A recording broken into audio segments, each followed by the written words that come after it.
অনেক দিদিভাইরা আমাকে জিজ্ঞেস করেন যে কি করে এত বাইরের খাবার খাই তবুও নিজেকে মেনটেন রেখেছি, একটুও শরীরে মেদ বাড়ে না, বা সব থেকে বড় কথা পেট সেটা এতটা ফ্ল্যাট, ভুঁড়ি নেই, চর্বি নেই।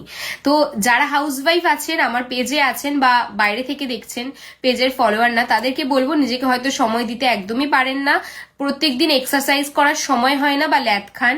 যাই হোক, আপনারা যদি প্রত্যেকদিন সকালে এই লিকুইডটা বা এই ড্রিঙ্কটা সকালবেলা জাস্ট খালি পেটে খান বানিয়ে বাড়িতে, নিজেকে আর মেনটেন করা নিয়ে ভাবতে হবে না।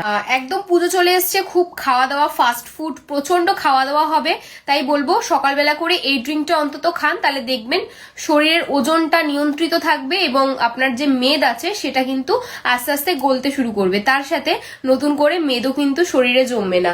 তাহলে আমি বলে ফেলি সেই কি লিকুইড যেটা প্রত্যেকদিন বানাতে হবে, যে ড্রিঙ্কটা আপনি যদি প্রত্যেকদিন দুটো উপকরণ দিয়ে, বাড়িতে থাকা উপকরণ দিয়ে বানিয়ে খান, সত্যি বলছি অনেক উপকার পাবেন। তো ওই ড্রিঙ্কটা বানানোর জন্য আপনাকে লাগবে একটা কাচের গ্লাস এবং তার মধ্যে নর্মাল লিকুয়াম ওয়াটার, মানে একদমই ঈষদ উষ্ণ যে ওয়াটার সেটা, এবং তার মধ্যে অ্যাড করবেন 1 চামচ মতন আদার রস। মনে রাখুন আদার রসটা স্কিপ করবেন না। তার সাথে 1 চামচ মতন পাতিলেবুর রস, যতটা আদার রস ততটাই পাতিলেবুর রস দেবেন। তার সাথে দেবেন কিছুটা সাদা জিরে, মানে নর্মাল যে জিরে যেটা আমরা ফোড়ন দিই সেই জিরে। ভালো করে মিক্স করবেন, মিক্স করে 15 মিনিট রেখে দেবেন, তারপরে জিরেগুলো ছেঁকে তুলে নেবেন, শুধু জলটা খেয়ে নেবেন।